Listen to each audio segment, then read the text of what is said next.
Donc Emmanuel Callot, donc domaine de la chevalerie. D'accord. Vous avez déjà vu ma sœur, c'est Annie, mon père, Pierre. Voilà, moi je suis fils. 13e, 14e génération. Voilà. Mais on est où alors? À Restigné. Restigné. Appellation Bourgueil. D'accord. Dans la Loire. Hein. Dans la Loire. 1300 hectares de Cavernet Franc. Bourgueil.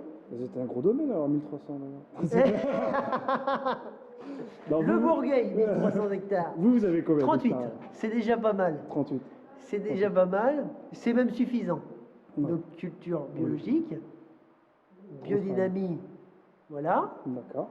Depuis votre retour, en fait, vous êtes là depuis 2002, vous, c'est ça? Voilà. Depuis le retour en 2003, donc année un petit peu difficile, tout ça. Donc c'est bien reparti. La vigne a un petit peu peiné dans les premières années, mais là c'est reparti, là elle se porte bien. Les raisins sont beaux, voilà.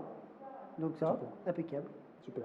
Qu'est-ce que vous cherchez? Qu'est-ce que l'équipe, la Dream Team familiale, cherche à donner ou à offrir le meilleur possible. Hein. Le meilleur possible. On essaye le meilleur raisin possible pour avoir un vin qui soit facile à faire, parce que nous on ne cherche pas de complications.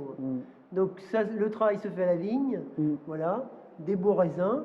Après, on trie parce qu'il y a toujours en bio, c'est un peu compliqué, un peu de maladie, un peu de trucs. On essaye de pas trop traiter, pas trop de machin pour les petits oiseaux, les petites bêtes et tout ça. Donc, il y a toujours un peu de maladie, donc des trieurs et que du beau raisin dans la cuve. Le reste, il est balancé. Voilà. Et puis après, ça se fait tout seul. Fermentation alcoolique, malolactique, un petit peu de barrique. Voilà. Super. En gros, les sols que vous avez alors, les différents... Donc différents types de sols. Donc ça va du Pomulo en haut de coteau sur des sables d'érosion. On redescend un petit peu sur le plateau avec les galichets. Donc grosse cuvée parce qu'on a pas mal de surface. Donc c'est des sables sur argile. Et puis après chevalerie, ça les beaux terroirs. Donc sable sur calcaire.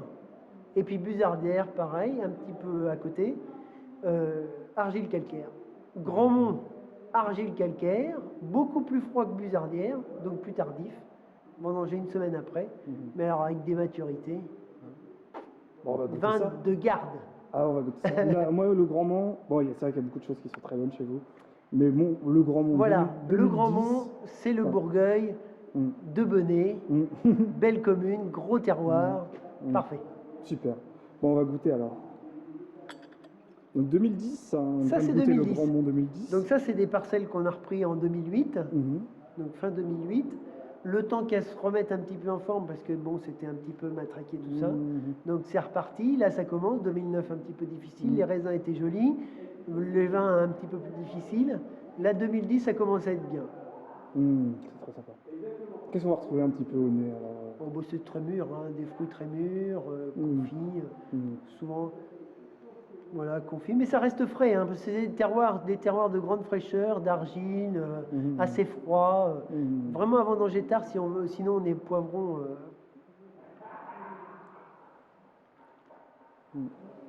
Mais avec une grosse structure, hein, c'est puissant. C'est puissant, ça c'est vraiment les argiles calcaires, comme on a dans l'idée, quoi. Ah, c'est super. Et en bouche alors, qu'est-ce qu'on va retrouver un petit peu? De la longueur, surtout. C'est très long. Ah, c'est droit, quoi, ça. Ah oui, ça c'est important. Ça. De toute façon, tous les vins du domaine ici, on essaye d'être droit. Ça, on essaye là donc c'est pour ça un petit peu de souffle quand même. On laisse pas trop faire les choses, donc levure indigène et tout, mais contrôlé quand même. On laisse pas trop. Pas partir en sucette. Non, c'est pas le style. Non. Donc les cuves qui partent en sucette, elles sont écartées tout de suite. Non, j'aime. C'est pas les vins que j'aime. J'aime les vins droits. Donc on peut faire en bio et sans trop de soufre, on peut faire des vins droits.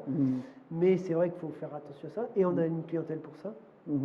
Donc attention. Super. Et donc, qu'est-ce que tu conseilles à manger là, avec? Oh, bah ça, des belles viandes.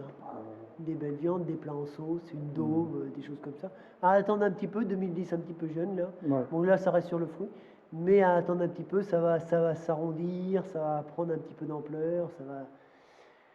Il va rester que la colonne vertébrale. Là, c'est des vins de grande garde, ça. Une dizaine d'années, tranquillement. Ouais, il faut les oublier un petit peu. Oui, trop tôt.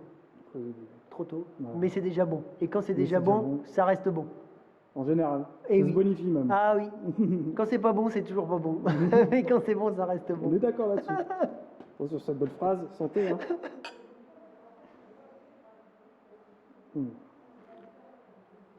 Oui, c'est Mm. dans l'appellation Bourgueil, les terroirs de Benay, c'est sûrement les plus beaux terroirs qu'il peut y avoir en vin de garde, hein. Mm.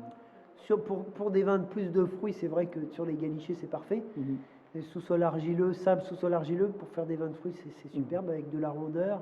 Mais Ouais. pour les vins de caractère, il faut vraiment du calcaire. Ouais. Quelqu'un. Et des maturités longues. Et pour avoir des maturités longues, il faut des climats un petit peu plus frais, surtout que ça se réchauffe constamment. Là, on l'a vu encore en 2011 où on a récolté des vendanges, ça faisait 26 en température. Mm. Et c'est vrai que c'est trop chaud. On a des fins de saison qui sont chaudes, des vendanges de plus en plus précoces. Donc il faut des terrains assez froids. Mm. Super. Voilà. Fadi. Sur ce. Sur ce,